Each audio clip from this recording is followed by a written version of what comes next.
दुईटा सप देते चिरा नदी जमुना नदी रे गोटे आनिकट पहरा द्वितीय केनाल सौंदर्यीकरण एवं गोटे स्थायी पहरा बंधु ता पूरण करमितिया बंधु हेले बहुत किसी तेणु मु बहुत खुशी आनंदित एवं गर्वित तेणु बंधु माँ समलेश्वरी आशीर्वाद कंसासुर आशीर्वाद मथुरापुरवासी आबाल बुद्ध बनिता आशीर्वाद तुम चलापथरे पुष्पवृष्टि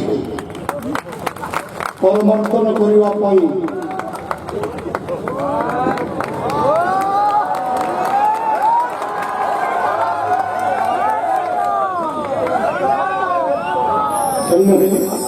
ससम्मान उपहार बंधु कंसर उपहार इष्टदेव शिव प्रत्येक दिन पूजा कर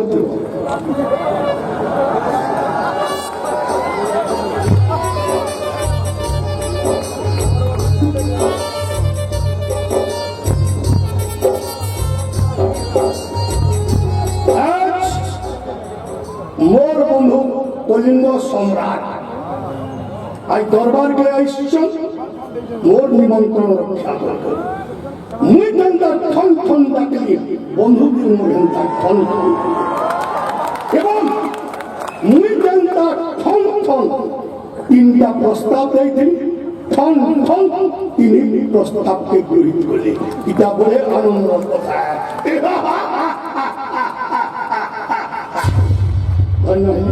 ससम्मान आसन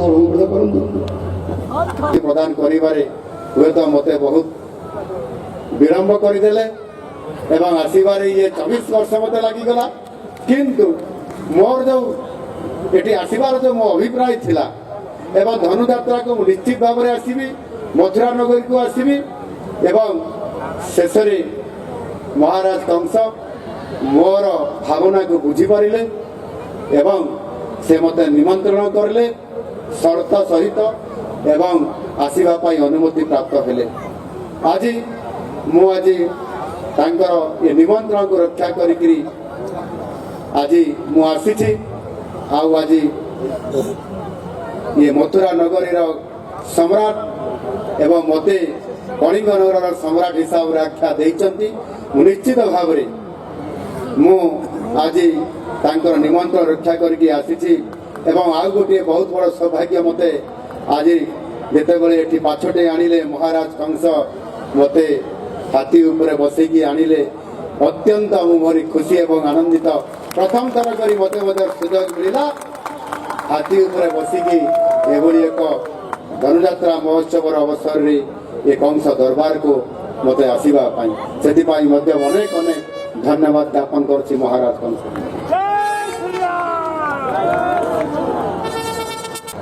परम सौभाग्य आउ मोर इच्छा करते आसवा 24 वर्ष मत लगिला एटी आसवा बध हुए ये प्रभु जगन्नाथंकर माँ समलेश्वरींकर प्रभु नृसिंहनाथ देवंकर ये इच्छा थिला जे आपण जेते बेले ये धनुयात्रा महोत्सव को जीवे आपण आउ सेते बेले साधारण मोहन माझी हेकरी जीवे नहीं कि साधारण विधायक हेकरी जीवे नहीं आपण जेते बेले धनुयात्रा महोत्सव को आसीबे स्वयं कंस महाराज निमंत्रण करिवे आपण कलिंग सम्राट हेकरी अर्थात राज्यर मुख्यमंत्री के आसीबे ये महाप्रभु जगन्नाथंकर बधोई आशीर्वाद थिला और आज मोर से सौभाग्य प्राप्त होला सेति पाई मु ये सर्वबृहत मुक्ताकाश रंग मंचर नेतृत्व नौतबा ये अनुष्ठान समस्त नेतृवर्ग को एवं जिला प्रशासन को सर्वोपरि मथुरा नगरी महाराज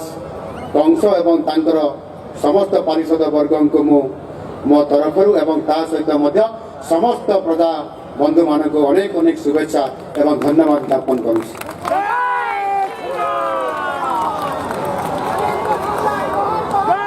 ये धनुयात्रा भरी विश्व प्रसिद्ध महोत्सव डॉक्यूमेंटेशन एवं धनुयात्रा विषय रे ड्रामा छात्र छात्री मान को शिक्षा देवा पदक्षेप ग्रहण करा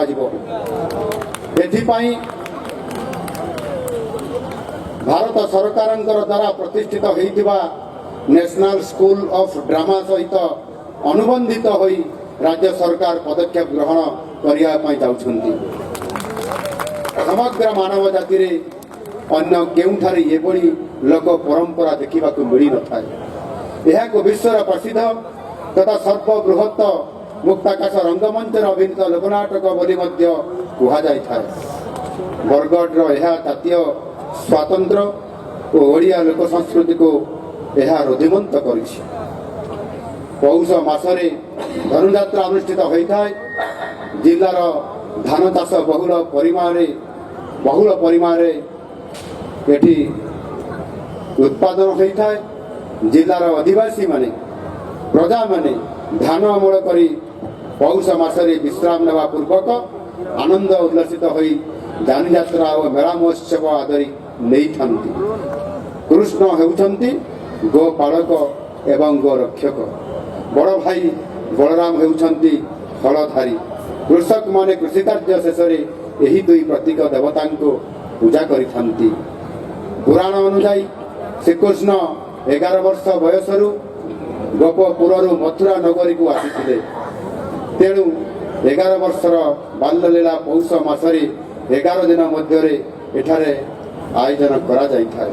ଏହି ସମୟରେ ବରଗଡ଼ ସହର ପାଲଟି ଯାଇଥାଏ ମଥୁରା ନଗରୀ ଏବଂ ଜିରା ନଦୀ ପାଲଟି ଯାଇଥାଏ ଯମୁନା ନଦୀ। ଏହି ଯାତ୍ରା ଜନସମୂହର ଭାବପ୍ରବଣତା ଏବଂ ଭକ୍ତି ଭାବର ଅପୂର୍ବ ସଙ୍ଗମର ନିଦର୍ଶନ ଅଟେ ଯାହାକି ଆଜି ମୁଁ ନିଜେ ଏ ଭବ୍ୟ ଦିବ୍ୟ ଧନୁ ମହୋତ୍ସବର ସ୍ୱରୂପ ଆଜି ମୋ ନିଜ ଚକ୍ଷୁରେ ଦେଖିଲି ଏବଂ ଆପଣମାନେ ସମସ୍ତେ ଯେଭଳି ଭାବରେ ଭବ୍ୟ ସ୍ୱାଗତ ଜଣାଇଲେ ତାହା ନିଶ୍ଚିତ ଭାବରେ ଏକ ଐତିହାସିକ ଏବଂ ଏ କଥାକୁ ମୁଁ ସବୁଦିନ ପାଇଁ ନିଶ୍ଚିତ ଭାବରେ ମନେ ରଖିବି।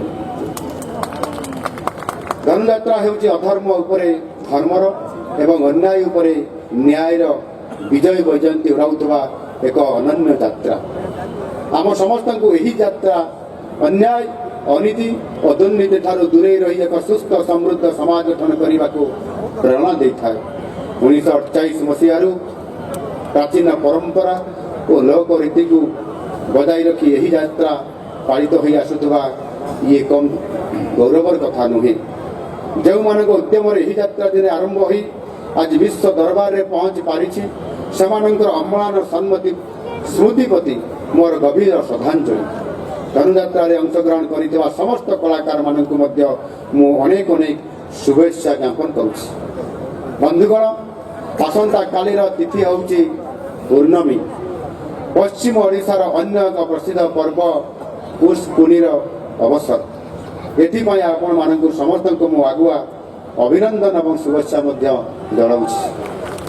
ନୂଆଖାଇ ପରେ ପୁଷ ପୁନିକୁ ପଶ୍ଚିମ ଓଡ଼ିଶାର ଦ୍ୱିତୀୟ ଗଣପର୍ବ ଭାବେ ମଧ୍ୟ ପାଳନ କରାଯାଇଥାଏ।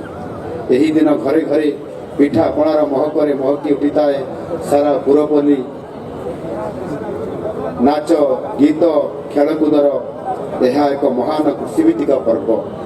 ପୁଷ ପୁନି ଓ ଧନୁଯାତ୍ରା ପରି ସାମାଜିକ ପର୍ବମାନଙ୍କର ଆସର ଆମ କର୍ମମୟ ଜୀବନକୁ ଆହୁରି ଚଳଚଞ୍ଚଳ କରିପାରିଛି। ବନ୍ଧୁଗଣ, ଭାରତର ସ୍ୱାଧୀନତା ସଂଗ୍ରାମ ପାଇଁ ଏ ମାଟିର ମହତ୍ୱପୂର୍ଣ୍ଣ ଅବଦାନ ମଧ୍ୟ ରହିଛି। ଏ ମାଟିର ସୁରକ୍ଷା ପାଇଁ ବ୍ରିଟିଶ ଶାସକ ବିରୋଧରେ ଲଢ଼େଇ କରିଛନ୍ତି ବୀର ସୁରେନ୍ଦ୍ର ସାଏ। ମାଧବ ସିଂଙ୍କ ପରି ମହାନ ଦେଶଭକ୍ତ ଘେଁସ ଜମିଦାର ମାଧବ ସିଂଙ୍କର ବଳିଦାନକୁ ଏ ଦେଶ ଓ ଏ ଜାତି କେବେ ହେଲେ ଭୁଲି ପାରିବ ନାହିଁ। ଦେଶ ମାତୃକାର ସେବାରେ ଗୋଟିଏ ପରିବାରର ସମସ୍ତେ ଶହୀଦ ହୋଇଥିବା ଏକ ବିରଳ ଦୃଷ୍ଟାନ୍ତ। ମାଧବ ସିଂ ନିଜ ସହିତ ନିଜ ପୁତ୍ର ପୌତ୍ର ଓ ଜ୍ୱାଇଁଙ୍କୁ ସ୍ୱାଧୀନତା ସଂଗ୍ରାମର ଯଜ୍ଞ କୁଣ୍ଡରେ ସମର୍ପିତ କରି ଦେଶଭକ୍ତିର ଅନନ୍ୟ ନିଦର୍ଶନ ପ୍ରଦର୍ଶନ କରି ଯାଇଛନ୍ତି। ଏହି ପବିତ୍ର ମାଟିରେ ମୁଁ ସେହି ମହାନ ଦେଶଭକ୍ତ ସଂଗ୍ରାମୀମାନଙ୍କ ପ୍ରତି ମୋର ବ୍ୟକ୍ତିଗତ ଶ୍ରଦ୍ଧାଞ୍ଜଳି ଅର୍ପଣ କରୁଛି।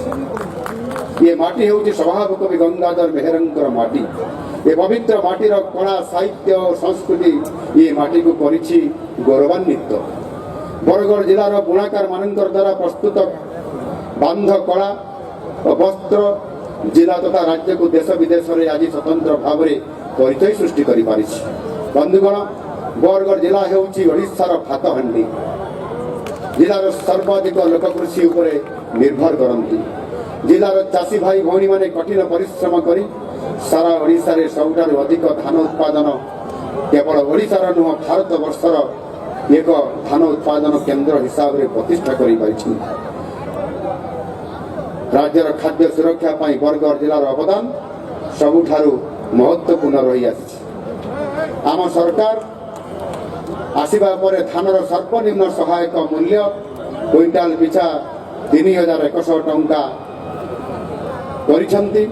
କେନ୍ଦ୍ର ସରକାରଙ୍କ ସର୍ବନିମ୍ନ ସହାୟକ ମୂଲ୍ୟ 2300 ଟଙ୍କା ଉପରେ କୁଇଣ୍ଟାଲ ପିଛା 800 ଟଙ୍କା ଇନପୁଟ୍ ସହାୟତା ପ୍ରଦାନ ଏହି ସହେଲା ବରଗଡ଼ ଜିଲ୍ଲାରୁ ଗତ ଡିସେମ୍ବର ମାସ 8 ତାରିଖରେ ରାଜ୍ୟର ଚାଷୀ ଭାଇ ଭଉଣୀମାନଙ୍କର ପାଇଁ ଶୁଭାରମ୍ଭ କରିଥିଲେ। ଆଉ ଏଥିପାଇଁ ରାଜ୍ୟ ସରକାର ମଧ୍ୟ ତାଙ୍କର ବଜେଟରେ 5,000 କୋଟି ଟଙ୍କାର ପ୍ରାବଧାନ ମଧ୍ୟ କରିଛନ୍ତି। ଆମ ଯଶସ୍ୱୀ ପ୍ରଧାନମନ୍ତ୍ରୀ ଶ୍ରୀ ନରେନ୍ଦ୍ର ମୋଦିଜୀ ଚାଷୀଙ୍କର ଉନ୍ନତିକୁ ସର୍ବାଗ୍ରେ ରଖିଛନ୍ତି।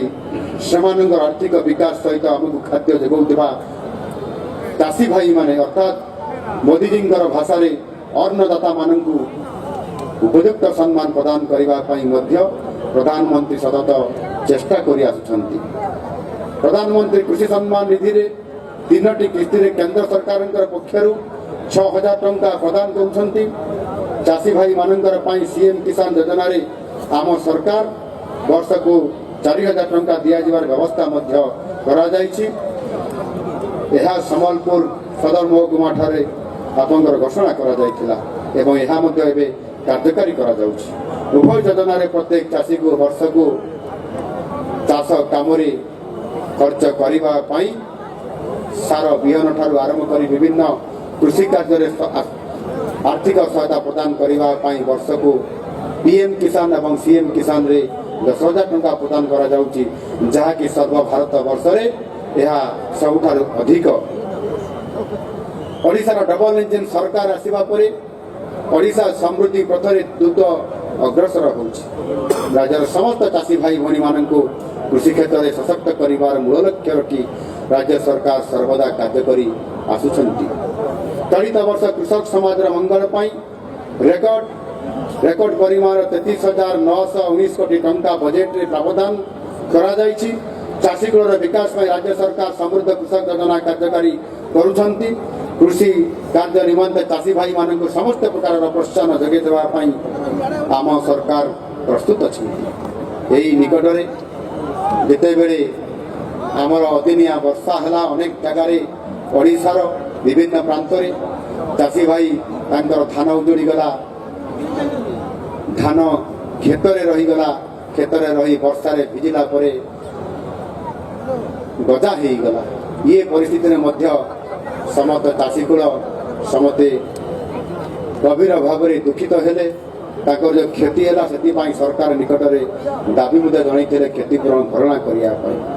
ଯେହେତୁ ଅଦିନିଆ ବର୍ଷା ଇଏ ରିଲିଫ୍ କୋଡ଼ରେ ଆସେ ନାହିଁ ଏବଂ ଆପଣଙ୍କର ପ୍ରାକୃତିକ ବିପର୍ଯ୍ୟୟ ହିସାବରେ ଏହାକୁ ଗଣାଯାଏ ନାହିଁ, କିନ୍ତୁ ପ୍ରଜାଙ୍କର ଏବଂ ଲୋକଙ୍କର ଚାଷୀଙ୍କର ଦାବି ଯେଭଳି ଭାବରେ ଆମ ସରକାର ଉପରେ ଦାବି କରାଗଲା, ତ୍ୱରିତ ପର୍ଯ୍ୟାୟରେ ଆମ ସରକାର ନିଷ୍ପତ୍ତି ନେଲେ ଆଉ ଏହାକୁ ମଧ୍ୟ ରିଲିଫ୍ କୋଡ଼ରେ ଅନ୍ତର୍ଭୁକ୍ତ କରିବା ପାଇଁ ଏବଂ ପ୍ରାକୃତିକ ବିପର୍ଯ୍ୟୟ ହିସାବରେ ଘୋଷଣା କରିବା ପାଇଁ ଆମ ସରକାର ଘୋଷଣା ମଧ୍ୟ କଲେ ଏବଂ 6,66,000 ଚାଷୀଙ୍କୁ ମଧ୍ୟ ଆପଣଙ୍କର 291 କୋଟି ଟଙ୍କାର ଆର୍ଥିକ ସହାୟତା ଦେବା ପାଇଁ ମଧ୍ୟ ଆମ ସରକାର ଘୋଷଣା କରିଛନ୍ତି।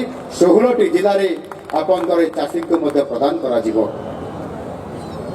ଏଭଳି ଏକ ପ୍ରାକୃତିକ ବିପର୍ଯ୍ୟୟ ହିସାବରେ ଘୋଷଣା କରିବା ଅଦିନିଆ ବର୍ଷାକୁ ପ୍ରଥମ ଥର କରି ଓଡ଼ିଶାର ରାଜନୀତି ଇତିହାସରେ ଆମ ସରକାର ନୂଆ ସରକାର ଆସିଲା ପରେ ଏହି ପ୍ରଥମ 6 ମାସ ଭିତରେ ତାହା ପ୍ରଜାଙ୍କର ଏବଂ ଚାଷୀଙ୍କର ଦୁଃଖକୁ ଲାଘବ କରିବା ପାଇଁ ଇଏ କାର୍ଯ୍ୟ ଆଜି ତ୍ୱରିତ ପର୍ଯ୍ୟାୟରେ ନେଇଛନ୍ତି।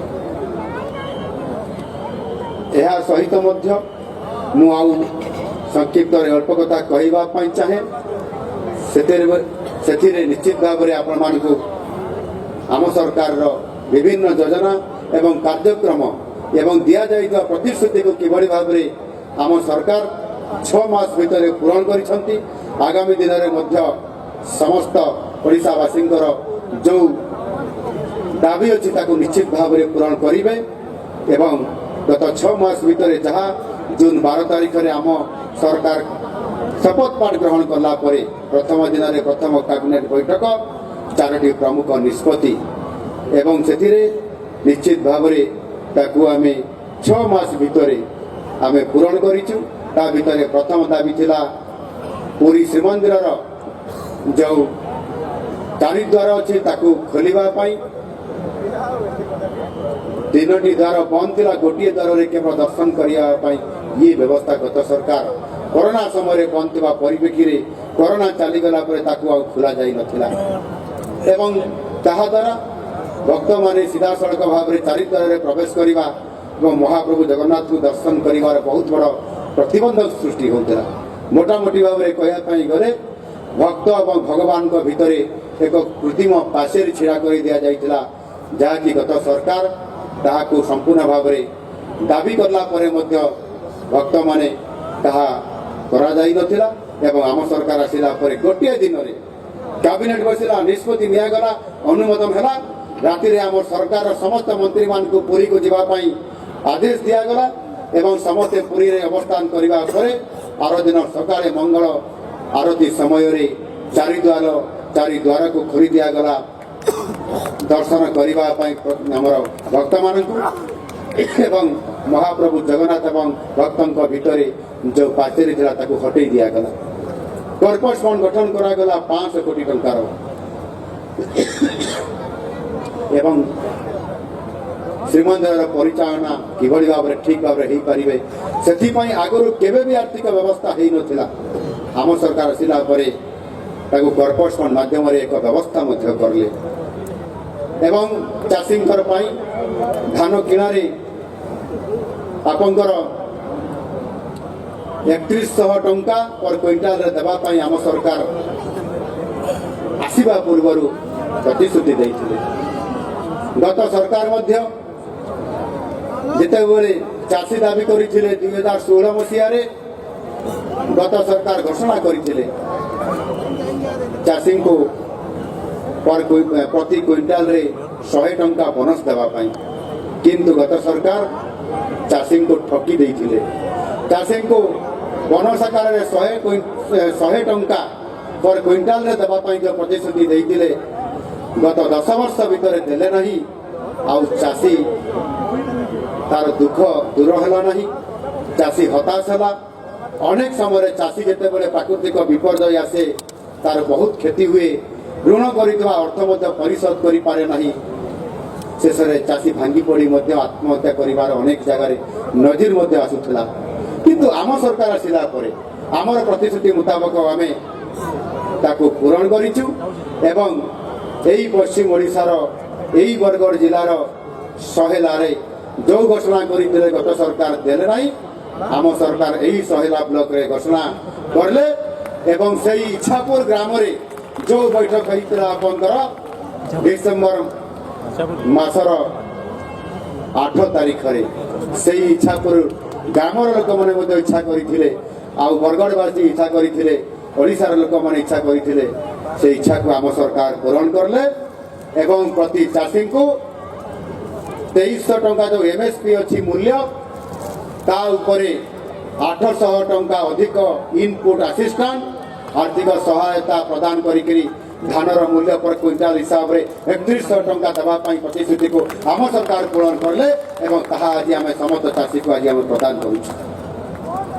ସେହିଭଳି ଭାବରେ ମହିଳାମାନଙ୍କୁ ସଶକ୍ତକରଣ କରିବା ପାଇଁ ମହିଳାମାନଙ୍କୁ ସୁଭଦ୍ରା ଯୋଜନାରେ ଅନ୍ତର୍ଭୁକ୍ତ କରିବା ଏବଂ 50,000 ଟଙ୍କା ପର୍ଯ୍ୟନ୍ତ ପ୍ରଦାନ କରିବା ପାଇଁ ଆର୍ଥିକ ସହାୟତା ଆମ ସରକାର ଆସିବା ପୂର୍ବରୁ ପ୍ରତିଶ୍ରୁତି ମୁତାବକ ଆଜି ଆମ ସରକାର ତାହା ମଧ୍ୟ ପୂରଣ କରିଛନ୍ତି। ପ୍ରଥମ କିସ୍ତିରେ 80 ଲକ୍ଷ ମହିଳାଙ୍କୁ 5,000 କରି ଟଙ୍କା ଆର୍ଥିକ ସହାୟତା ପ୍ରଦାନ କରାଯାଇଛି ଏବଂ ଏହି ମାସର ଶେଷ ଆଡ଼କୁ ପ୍ରଥମ କିସ୍ତିର ଚତୁର୍ଥ ପର୍ଯ୍ୟାୟରେ ପୁଣି ଆହୁରି 20 ଲକ୍ଷରୁ ଅଧିକ ମହିଳାଙ୍କୁ 5,000 ହିସାବରେ ପ୍ରଦାନ କରାଯିବ। ଏ କଥା ମଧ୍ୟ ଆମ ସରକାର ଗତ 6 ମାସ ଭିତରେ କରିଥିବା କଥାକୁ ଆଜି ଗୋଟିଏ ଗୋଟିଏ କରି ପୂରଣ କରିବାରେ ସଫଳ ହୋଇଛନ୍ତି। ଏଣୁ ଗତ ସରକାର ତାଙ୍କର ଗୋଟିଏ ନାରା ଦେଉଥିଲେ, ତାହା ହେଉଛି ଯେ ଗତ ସରକାରର ମୁଖିଆ କହୁଥିଲେ ଆମ ସରକାର କଥାରେ ନୁହେଁ କାମରେ ବିଶ୍ୱାସ କରେ, କିନ୍ତୁ ବାସ୍ତବରେ କେତେ କାମରେ ବିଶ୍ୱାସ କରିଲେ ଆଉ କାମ କରିଲେ ସେ କଥା ଆପଣମାନେ ଜାଣିଛନ୍ତି। ଆଉ ସେଥିପାଇଁ ମଧ୍ୟ ଆପଣମାନେ ଗତ ନିର୍ବାଚନରେ ମଧ୍ୟ ତାହାର ଜବାବ ମଧ୍ୟ ଦେଇଥିଲେ। ଆଉ ଆଜି ଠିକ୍ ଜାଗାରେ ମଧ୍ୟ ଆପଣମାନେ ତାଙ୍କୁ ବସେଇଛନ୍ତି। ମୁଁ ଏଠି କହିବା ପାଇଁ ଚାହେଁ, ଏଇଥିପାଇଁ ଏ ରାଜନୈତିକ ମଞ୍ଚ ନୁହଁ, କିନ୍ତୁ ଆମ ସରକାର କଥା ଦେଇଥିଲେ, କଥା ରଖିଲେ। ଯେଉଁ କଥା ଦେଇଥିଲେ 6 ମାସ ଭିତରେ କରିବା ପାଇଁ, ଆଉ ସେଇ କଥା ଆଜି ଆମେ ରଖିଛୁ। ଆମେ ପ୍ରକୃତରେ କଥାରେ ନୁହେଁ କାମରେ ଆମେ ବିଶ୍ୱାସ କରୁ ଏବଂ କଥା ଦେଇଥିଲୁ, କଥା ରଖିଲୁ। ବନ୍ଧୁଗଣ, ମୁଁ ଆପଣମାନଙ୍କର ଏଇ ଯେଉଁ 6 ମାସ ଭିତରେ ଆମ ସରକାର ଅନେକ କାମ ଆଜି କରିଛନ୍ତି ଏବଂ ତାହା ସହିତ ମଧ୍ୟ ଆହୁରି ଆଗାମୀ ଦିନରେ 6 ମାସ ଭିତରେ ମଧ୍ୟ ଅନେକ କାମ କରିଛନ୍ତି, ଆଗାମୀ ଦିନରେ ମଧ୍ୟ କରିବା ପାଇଁ ଯାଉଛି। ବିଶେଷ କରିକି ଆଦିବାସୀମାନଙ୍କର ସର୍ବାଙ୍ଗୀନ ବିକାଶ କରିବା ପାଇଁ ଅନେକ ଯୋଜନା ଆଜି ହାତକୁ ନେଇଛନ୍ତି ଏବଂ ତାହା ସହିତ ମଧ୍ୟ ଆପଣଙ୍କର ଏଠି ବିଶେଷ କରିକି ଯେଉଁ ଆଦିବାସୀ ଅଞ୍ଚଳରେ ଛାତ୍ରଛାତ୍ରୀମାନେ ଡ୍ରପ୍ ଆଉଟ୍ ହେଉଛନ୍ତି, ସେଥିପାଇଁ ଏ ଅଞ୍ଚଳର ଅସ୍ମିତା, ଏ ଅଞ୍ଚଳର ବରପୁତ୍ର, ଏ ଅଞ୍ଚଳର ଜଣେ ଆଦିବାସୀ ସ୍ୱାଧୀନତା ସଂଗ୍ରାମୀ ମାଧ ସିଂ, ତାଙ୍କରି ନାଁରେ ଏକ ଶହୀଦ ମାଧ ସିଂ ହାତ ଖର୍ଚ୍ଚ ଯୋଜନା କରାଯାଇଛି। ଯେଉଁ ଛାତ୍ରଛାତ୍ରୀମାନେ ଆଦିବାସୀ ପାଠ ପଢ଼ୁଛନ୍ତି ସେମାନେ ଡ୍ରପ୍ ଆଉଟ୍ ହେବେ ନାହିଁ, ସ୍କୁଲ ଛାଡ଼ିବେ ନାହିଁ, ବିଦ୍ୟାଳୟକୁ ଆସିବେ। ଆଉ ସେଥିପାଇଁ ଯେଉଁମାନେ ଅଷ୍ଟମ ଶ୍ରେଣୀ, ଦଶମ ଶ୍ରେଣୀ ପାଠ ପଢ଼ୁଛନ୍ତି, ସେଇ ଅଷ୍ଟମ ଶ୍ରେଣୀ ଏବଂ ଏକାଦଶକୁ ଯିବେ ଯେଉଁମାନେ, ସେଇମାନଙ୍କୁ ହାତ ଖର୍ଚ୍ଚ ହିସାବରେ 5,000 ଟଙ୍କା ଲେଖାଏଁ ଦିଆଯିବ। 2 ଲକ୍ଷ ଛାତ୍ରଛାତ୍ରୀଙ୍କୁ ଦିଆଯିବ ଏବଂ ସେମାନେ ପାଠ ପଢ଼ିବା ପାଇଁ ଏକ ତାଙ୍କୁ ସମ୍ପୂର୍ଣ୍ଣ ଭାବରେ ସହଯୋଗ କରାଯିବ। ଏଠି ଅନେକ ଯୁବକ ଭାଇମାନେ ଅଛନ୍ତି, ଶିକ୍ଷିତ ଯୁବକ ଯୁବତୀ ଭାଇମାନେ ଅଛନ୍ତି। ଆପଣମାନେ ସମସ୍ତେ ଅନେକ ସମୟରେ ପାଠ ପଢ଼ିଲା ପରେ ସ୍ୱପ୍ନ ଦେଖିଥାନ୍ତି, ଆଶା ବାନ୍ଧିଥାନ୍ତି ଯେ ପାଠ ପଢ଼ିବି, ଚାକିରି କରିବି, ସଂସାର କରିବି ଏବଂ ଶାନ୍ତି ଏବଂ ସୁଖରେ ରହିବି, ନିଜର ପିତାମାତାଙ୍କର ବି ସେବା କରିବି। କିନ୍ତୁ ଅନେକ ସମୟରେ ଯେତେବେଳେ ଚାକିରି ମିଳେ ନାହିଁ, ସେତେବେଳେ ଭାଙ୍ଗି ପଡ଼ିଥାନ୍ତି ଏବଂ ଦୁଃଖରେ ମ୍ରିୟମାଣ ହୋଇଯାଇଛନ୍ତି। ଆପଣଙ୍କର ସେଇ ସ୍ୱପ୍ନ ଦେଖିଥିବା କଥା ଚୁରମାର ହୋଇଯାଇଥାଏ।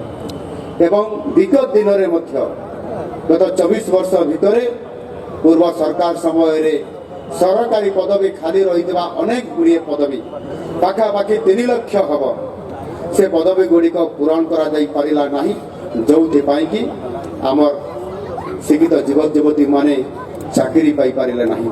କିନ୍ତୁ ଆମ ସରକାରଙ୍କର ଲୋକବଳକୁ ଗୁରୁତ୍ୱ ଦିଅନ୍ତି। ଅର୍ଥାତ୍ ଯଦି ସରକାରରେ କର୍ମଚାରୀ ନଥିବେ ତାହେଲେ ସରକାରଙ୍କର ସମସ୍ତ କାର୍ଯ୍ୟକ୍ରମ, ଲୋକଙ୍କର ସମସ୍ତ କାର୍ଯ୍ୟକ୍ରମ, ଯଦି ସରକାରୀ କର୍ମଚାରୀ କମ୍ ଥିବେ, ଷ୍ଟାଫ୍ କମ୍ ଥିଲେ ତାହେଲେ କାମ ହୋଇପାରେ ନାହିଁ।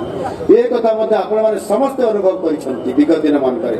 ଆଉ ସେଥିପାଇଁ ଯେଉଁ ଖାଲି ପଡ଼ିଥିବା ଅନେକ ସରକାରୀ ପଦବୀ, ସେମାନଙ୍କ ମଧ୍ୟରୁ ଆମ ସରକାର ଆସିବା ପୂର୍ବରୁ ଯେଉଁ ପ୍ରତିଶ୍ରୁତି ଦେଇଥିଲା, ଆମ ନେତୃତ୍ୱମାନେ ଦେଇଥିଲେ, ଯେଉଁ ଦଳ ଦେଇଥିଲେ ଆମର, ତାକୁ ଆମ ସରକାର ଆସିଲା ପରେ ପୂରଣ କରିବା ପାଇଁ ନିଷ୍ପତ୍ତି ନେଇଛନ୍ତି ଏବଂ 1,50,000 ଯୁବକ ଯୁବତୀମାନଙ୍କୁ ନିଯୁକ୍ତି ଦେବା ପାଇଁ ଆସନ୍ତା 5 ବର୍ଷ ଭିତରେ ଯେଉଁ ନିଷ୍ପତ୍ତି ନିଆଯାଇଛି, ପ୍ରଥମ 2 ବର୍ଷରେ ଆମେ 65,000 ଶିକ୍ଷିତ ଯୁବକ ଯୁବତୀମାନଙ୍କୁ ନିଯୁକ୍ତି ଦେବା ପାଇଁ ଯେଉଁ ପ୍ରତିଶ୍ରୁତି ଦେଇଛୁ ତାକୁ ପୂରଣ କରିବା ପାଇଁ ଆରମ୍ଭ କରିଛୁ। ଆଉ ସେଥିପାଇଁ 7ଟି ନିଯୁକ୍ତି ମେଳା ମାଧ୍ୟମରେ 20,000 ନିଯୁକ୍ତି ପ୍ରଦାନ କରିସାରିଛୁ। ଆଗାମୀ ଦିନରେ ଆହୁରି 20,000 ଯୁବକ ଯୁବତୀମାନଙ୍କୁ ଏଇ ନିକଟରେ ଆସନ୍ତା ଏଇ 1 ମାସ ଭିତରେ ଯୁବକ ଯୁବତୀମାନଙ୍କୁ ମଧ୍ୟ ନିଯୁକ୍ତି ଦେବା ପାଇଁ, ନିଯୁକ୍ତି ମେଳା କରିବା ପାଇଁ ଆମ ସରକାର ନିଷ୍ପତ୍ତି ନେଇଛନ୍ତି। ଏହା କାମରେ ଆମ ସରକାର ବିଶ୍ୱାସ କରୁଥିବା କାରଣରୁ ଆଜି ସେମାନଙ୍କୁ ନିଶ୍ଚିତ ଭାବରେ ଏଥିରେ ଆପଣଙ୍କର OPSC ଦ୍ୱାରା এই କାର୍ଯ୍ୟକ୍ରମକୁ ଏବଂ ନିର୍ବାଚନ ଆପଣଙ୍କର ନିଯୁକ୍ତିର ପ୍ରକ୍ରିୟାକ୍ରମ ମାଧ୍ୟମରେ ଏହାକୁ ମଧ୍ୟ କାର୍ଯ୍ୟକାରୀ ନିଶ୍ଚିତ ଭାବରେ କରାଯିବ। ଆମ ସରକାର ହେଉଛନ୍ତି ଲୋକଙ୍କର ସରକାର। ଆପଣଙ୍କର ମୁଖ୍ୟମନ୍ତ୍ରୀ ହେଉଛନ୍ତି ଲୋକଙ୍କର ମୁଖ୍ୟମନ୍ତ୍ରୀ ଆଉ ଏ କଥାକୁ ପ୍ରତିପାଦନ କରିବା ପାଇଁ ଏ କଥାକୁ ଯଥାର୍ଥତା ପ୍ରତିପାଦନ କରିବା ପାଇଁ ମଧ୍ୟ ଯାହା ମୁଖ୍ୟମନ୍ତ୍ରୀଙ୍କର ଏକ ଅଭିଯୋଗ ପ୍ରକୋଷ୍ଠ ଅଛି ପ୍ରଜା ଆସିବେ ରାଜାଙ୍କ ନିକଟରେ ଗୁହାରି କରିବେ ଇଏ ଆମର ମଥୁରା ନଗରୀରେ ମଧ୍ୟ ପ୍ରଜା ଆସୁଛନ୍ତି ମହାରାଜ କଂସଙ୍କୁ ଦେଖା କରୁଛନ୍ତି ଏବଂ ନିଜର ଦୁଃଖ ଜଣାଉଛନ୍ତି ମହାରାଜ ମଧ୍ୟ ତାର ସମସ୍ୟାର ସମାଧାନ କରୁଛନ୍ତି ଏବଂ ନ୍ୟାୟ ପ୍ରଦାନ ମଧ୍ୟ କରୁଛନ୍ତି ଠିକ୍ ସେଇଭଳି ଭାବରେ ଆମ କଳିଙ୍ଗ ରାଜ୍ୟରେ ମଧ୍ୟ ଅର୍ଥାତ୍ ଓଡ଼ିଶାରେ ମଧ୍ୟ ସେମିତି ଭାବରେ ପ୍ରଜାଙ୍କର ଦୁଃଖ ଶୁଣିବା ପାଇଁ ଯେଉଁ ଦୁଃଖୀଟିଏ ଆସିବ ଦରଖାସ୍ତଟିଏ ଧରିକି ଆସିବ ମୁଖ୍ୟମନ୍ତ୍ରୀଙ୍କୁ ଦେଖା କରିବ ନିଜର ଗୁହାରି ଜଣାଇବ ଆଉ ତାକୁ ପାଳନ କରିବା ପାଇଁ ଆମ ସରକାର ନୂଆ ସରକାର ଆସିଲା ପରେ ବିଧିବଦ୍ଧ ଭାବରେ ଗତ ଜୁଲାଇ ମାସ 1 ତାରିଖରୁ ଭୁବନେଶ୍ୱରରେ ଯେଉଁ ମୁଖ୍ୟମନ୍ତ୍ରୀଙ୍କର ଅଭିଯୋଗ ପ୍ରକୋଷ୍ଠ ଅଛି ସେଠି ସମସ୍ତ ଲୋକମାନଙ୍କୁ ଦେଖା କରିକିରି ଇଏ କାର୍ଯ୍ୟକ୍ରମ ଭିତରେ ସମସ୍ତଙ୍କର ହାରି ଗୁହାରି ଦୁଃଖ ଦରଖାସ୍ତ ଗ୍ରହଣ କରିକିରି ତାର ସମାଧାନର ରାସ୍ତା ମଧ୍ୟ ବାହାର କରୁଛନ୍ତି ଗତ ଜୁଲାଇ ମାସ ପୂର୍ବରୁ ଯଦି ଆମେ ହିସାବ କରିବା ତାହେଲେ ତା ପୂର୍ବରୁ ବିଗତ ଦିନମାନଙ୍କରେ 16 ବର୍ଷ ଧରିକି ଏ ଅଭିଯୋଗ ପ୍ରକୋଷ୍ଠ ତ ଥିଲା ଏବଂ ତାହା ମଧ୍ୟ କାର୍ଯ୍ୟକାରୀ ହେଉଥିଲା କିନ୍ତୁ ସେଠି କଳିଙ୍ଗ ସମ୍ରାଟ ପୂର୍ବର ଆସୁନଥିଲେ ଅର୍ଥାତ୍ ମୁଖ୍ୟମନ୍ତ୍ରୀ ଆସୁନଥିଲେ କେବେ ବି ପ୍ରଜାମାନେ ଆସୁଥିଲେ ଦୁଃଖ ଜଣାଇବା ପାଇଁ ଦରଖାସ୍ତଟିଏ ଦେଉଥିଲେ ଲୋକମାନେ ଏବଂ ସେ ଦରଖାସ୍ତଟିଏ ଆମର ଯେଉଁ ଭୁବନେଶ୍ୱରରେ 3rd ଫ୍ଲୋର ଅଛି ତାକୁ ଗ୍ରହଣ କରନ୍ତି ଏବଂ ପଛପଟେ ଡଷ୍ଟବିନ୍ରେ ଫୋପାଡ଼ି ଦିଅନ୍ତି କେବେ ବି ପ୍ରଜାର ଦୁଃଖ ଦୂର ହୁଏ ନାହିଁ ତାର ପ୍ରମାଣ ହେଉଛି ଯେତେବେଳେ ମୁଁ ଗୋଟାଏ ଦରଖାସ୍ତଟିଏ ଗ୍ରହଣ କଲି ଯେତେବେଳେ ଜଣେ ବୃଦ୍ଧ ଲୋକଠାରୁ ଏବଂ ସେ ଆଖିରୁ ତାର ଛଳ ଛଳ ହେଇକରି ଲୁହ ଝରି ପଡ଼ିଲା ଟପ୍ ଟପ୍ ହେଇକରି ଲୁହ ଯେତେବେଳେ ଝରି ପଡ଼ିଲା ମୁଁ ତାକୁ ପଚାରିଲି ମଉସା ତମେ କାହିଁକି କାନ୍ଦୁଛ ମୁଁ ତ ତମ ପାଖରେ ଦରଖାସ୍ତ ଗ୍ରହଣ କଲି ତୁମର ସମସ୍ୟା ଶୁଣିଲି ନିଶ୍ଚିତ ଭାବରେ ସମାଧାନ କରିଦେବି ଧୈର୍ଯ୍ୟ ଧର ସେ ଖୁସିରେ କହିଲେ ମୁଖ୍ୟମନ୍ତ୍ରୀ ମହୋଦୟ ମୁଁ ପ୍ରକୃତରେ କାନ୍ଦୁ ନାହିଁ ମୁଁ ପ୍ରକୃତରେ ଆଜି ମୁଁ ବହୁତ ଖୁସି ଅଛି ଆନନ୍ଦିତ ଅଛି କିନ୍ତୁ ମୁଁ ଆଉ ସମ୍ଭାଳି ପାରିଲି ନାହିଁ ଆପଣଙ୍କୁ ପାଇଲା ପରେ ଆପଣଙ୍କୁ ଦର୍ଶନ କଲା ପରେ ମୁଁ ଅପେକ୍ଷା କରିଥିଲି ମୁଖ୍ୟମନ୍ତ୍ରୀଙ୍କୁ ଦେଖା କରିବି ବୋଲି ଆଉ ଆଜି ପ୍ରଥମ ଥର କରି ମୁଁ 10 ଥର ଆସିଥିଲି ଥରେ ବି ମୁଖ୍ୟମନ୍ତ୍ରୀଙ୍କୁ ପାଇଲି ନାହିଁ ଆଜି ନୂଆ ସରକାର ଆସିଲା ପରେ ଲୋକଙ୍କର ସରକାର ଆସିଲା ପରେ ପ୍ରଥମ ଥର କରି ଆପଣଙ୍କୁ ଦେଖା କଲି ଆଉ ସେଇଥିପାଇଁ ଆନନ୍ଦରେ ମୋ ଆଖିରୁ ଛଳ ଛଳ ହୋଇକରି ଲୁହ ଝରି ପଡ଼ିଲା ଆଜି ମୁଁ ଧନ୍ୟ ହେଲି ଇଏ ହେଉଛି ଲୋକଙ୍କର ସରକାର ଆଉ ନିଶ୍ଚିତ ଭାବରେ ଲୋକଙ୍କର ମୁଖ୍ୟମନ୍ତ୍ରୀ ହିସାବରେ ମୁଁ ଆପଣମାନଙ୍କୁ ସମସ୍ତଙ୍କୁ ପ୍ରତିଶ୍ରୁତି ଦେଉଛି ଏବଂ କଥା ମଧ୍ୟ ମୁଁ ଦେଇଥିଲି ଇଏ ମୁଖ୍ୟମନ୍ତ୍ରୀଙ୍କର ଅଭିଯୋଗ ପ୍ରକୋଷ୍ଠ ନିରନ୍ତର ଭାବରେ ଚାଲିଛି ପ୍ରତି ସୋମବାରକୁ ସୋମବାର ଏବଂ ତାହା ମଧ୍ୟ ଚାଲିବ ଏବଂ ଆଗାମୀ ଦିନରେ ମଧ୍ୟ ଏଠି ଆଉ ଗୋଟିଏ କଂସ ମହାରାଜ ସର୍ତ୍ତ ରଖିଥିଲେ ଯେ ଏଇ ଯେଉଁ ଆମର ମୁଖ୍ୟମନ୍ତ୍ରୀଙ୍କର ଅଭିଯୋଗ ପ୍ରକୋଷ୍ଠ ଯାହା କଳିଙ୍ଗ ସମ୍ରାଟ ରଖିଛନ୍ତି ଅର୍ଥାତ୍ ମୁଖ୍ୟମନ୍ତ୍ରୀ ରଖିଛନ୍ତି ତାକୁ କେବଳ ରାଜଧାନୀ ଭୁବନେଶ୍ୱରରେ ନ ରଖିକି ତାକୁ ମଧ୍ୟ ଏ ସମ୍ବଲପୁରକୁ ଏବଂ ବରଗଡ଼କୁ ଆଣିବା ପାଇଁ ମୁଁ ମଧ୍ୟ ଏ ସର୍ତ୍ତକୁ ପାଳନ କରିବା ପାଇଁ ଯାଉଛି ମହାରାଜ କଂସଙ୍କର ଏ କଥାକୁ ଆଗାମୀ ଦିନରେ ଏହି ବରଗଡ଼ରେ ମଧ୍ୟ ମୁଖ୍ୟମନ୍ତ୍ରୀଙ୍କର ଅଭିଯୋଗ ପ୍ରକୋଷ୍ଠ ଆସିବ ଭୁବନେଶ୍ୱରରୁ ରାଜଧାନୀ ଉଠି ଆସିବ ଏହି ବରଗଡ଼କୁ ମହାରାଜ କଂସଙ୍କର ସର୍ତ୍ତ ଅନୁସାରେ ଏଇଠି ମଧ୍ୟ ଦରବାର ବସିବ ଏବଂ ଏଇଠି ମଧ୍ୟ ଅଭିଯୋଗ ଗ୍ରହଣ କରାଯିବ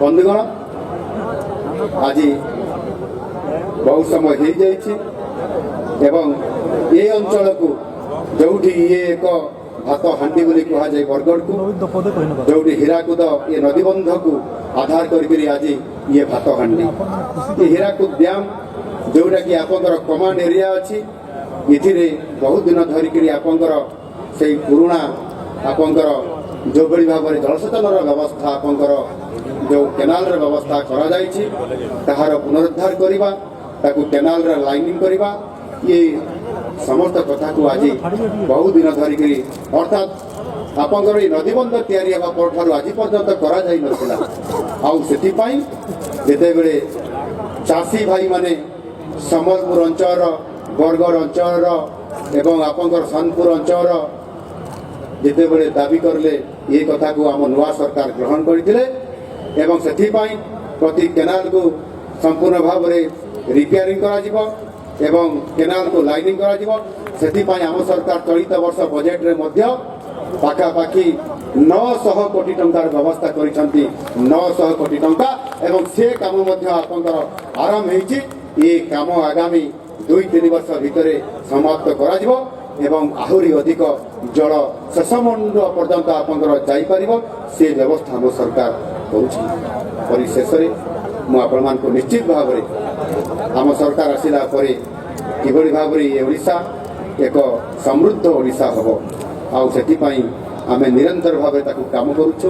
ସେଥିରେ ଚାଷୀଙ୍କର ପାଇଁ, ସେଥିରେ ଆପଣଙ୍କର ଶ୍ରମିକମାନଙ୍କର ପାଇଁ, ସେଥିରେ ମହିଳାମାନଙ୍କର ପାଇଁ, ଯୁବକ ଯୁବତୀମାନଙ୍କର ପାଇଁ, ସବୁ ବର୍ଗର ଆଦିବାସୀମାନଙ୍କର ପାଇଁ, ପଛୁଆ ଲୋକଙ୍କର ପାଇଁ ଆମ ସରକାର ନିରନ୍ତର ଭାବରେ ସମସ୍ତଙ୍କର ସମସ୍ୟାକୁ ଗୁରୁତ୍ୱର ସହ ବିଚାରକୁ ନେଇକରି କିଭଳି ଭାବରେ ଆଗାମୀ ଯେଉଁ 5 ବର୍ଷ ଅଛି ଆମକୁ ଦାୟିତ୍ୱ ଆପଣମାନେ ଦେଇଛନ୍ତି ଏବଂ ତାହା ସହିତ ମଧ୍ୟ ଆମ ଓଡ଼ିଶା ସ୍ୱତନ୍ତ୍ର ଭାବରେ ଗଠନ ହେବାର 2036 ମସିହାରେ ଆପଣଙ୍କର 100 ବର୍ଷ ପୂରଣ ହେଉଛି। ଆଉ ସେହି ଅବସରରେ ଯେତେବେଳେ 100 ବର୍ଷ ଆମେ ପୂରଣ ହେଉଥିବା ଅବସରରେ 100 ବର୍ଷ ପୂର୍ତ୍ତି ପାଳନ କରିବା ସେତେବେଳେ ଆମ ଓଡ଼ିଶା କେମିତି ହେଇଥିବ, ଆମେ କେମିତି ଭାବରେ ଓଡ଼ିଶାକୁ ଦେଖିବା ଆଉ ଆମର ପରପିଢ଼ି କିଭଳି ଭାବରେ କେଉଁଭଳି ଏକ ଓଡ଼ିଶାରେ ସେମାନେ ଅବସ୍ଥାପିତ ହେଉଥିବେ ସେଥିପାଇଁ ମଧ୍ୟ ଆମ ସରକାର ଏକ ଭିଜନ ଡକ୍ୟୁମେଣ୍ଟ 2036 ବିକଶିତ ଓଡ଼ିଶା 2036 ପାଇଁ ଏକ ଯୋଜନା ବା ଏକ ଭିଜନ ଡକ୍ୟୁମେଣ୍ଟ ତିଆରି ପ୍ରସ୍ତୁତ କରୁଛନ୍ତି। ମୁଁ ଆପଣମାନଙ୍କୁ ସମସ୍ତଙ୍କୁ ନିବେଦନ କରିବି ଆପଣମାନେ ପ୍ରସ୍ତାବ ଦିଅନ୍ତୁ ଯେ 2036ରେ ଓଡ଼ିଶା କେମିତି ହେଇଥିବ। ସମୃଦ୍ଧ ଓଡ଼ିଶା ନୂଆ ଓଡ଼ିଶା ହିସାବରେ ଏବଂ ସମୃଦ୍ଧ ଓଡ଼ିଶା ଏକ ବିକଶିତ ଓଡ଼ିଶା ହିସାବରେ କିଭଳି ଭାବରେ ରୂପାନ୍ତରିତ ହେବ ଆଉ ତାକୁ ଆଧାର କରିକରି ଆମ ସରକାର ନିରନ୍ତର ଭାବରେ କାମ କରୁଛନ୍ତି। ଆଉ ନିଶ୍ଚିତ ଭାବରେ ଆମ ଯଶସ୍ୱୀ ପ୍ରଧାନମନ୍ତ୍ରୀ ଭାରତ ବର୍ଷର ନରେନ୍ଦ୍ର ମୋଦିଜୀଙ୍କର ଯେଉଁ ବିକଶିତ ଭାରତ 2047ର ଯେଉଁ ଆହ୍ୱାନ ଅଛି ସେ ଯେଉଁ ନେତୃତ୍ୱ ନେଉଛନ୍ତି ଏବଂ ସେ ଯେଉଁ ସଂକଳ୍ପ ନେଇଛନ୍ତି ତାକୁ ସାକାର କରିବା ପାଇଁ ହେଲେ ପ୍ରଥମେ ଓଡ଼ିଶାକୁ ବିକଶିତ କରିବା ପାଇଁ ପଡ଼ିବ, ଓଡ଼ିଶାକୁ ସମୃଦ୍ଧ ଓଡ଼ିଶା କରିବା ପାଇଁ ପଡ଼ିବ। ଆଉ ସେଥିପାଇଁ ଆମ ସମସ୍ତଙ୍କର ସହଯୋଗରେ ନିରନ୍ତର ଭାବରେ କାମ କରିବା ପାଇଁ ପଡ଼ିବ। ଆଉ ସେଥିପାଇଁ ଆପଣମାନଙ୍କର ସହଯୋଗର ଆବଶ୍ୟକତା ଅଛି। ମୁଁ ନିଶ୍ଚିତ ଭାବରେ ଆପଣମାନଙ୍କଠାରେ ନିବେଦନ କରିବି ଆପଣମାନେ ସହଯୋଗ କରନ୍ତୁ। ସେଥିପାଇଁ ଆମେ ନିରନ୍ତର ଭାବରେ କାମ କରୁଛୁ ଏବଂ ଆମ ଓଡ଼ିଶା ଏକ ଖଣି ଅଞ୍ଚଳ ଏବଂ ପ୍ରାକୃତିକ ସମ୍ପଦରେ ଭରପୁର। ଏଠି ପାଣି ଅଛି, ଖଣି ଅଛି ଏବଂ ଏଠି ଜମି ଅଛି, କୃଷି କ୍ଷେତ୍ର ଅଛି, ସମୁଦ୍ର କୂଳ ଅଛି।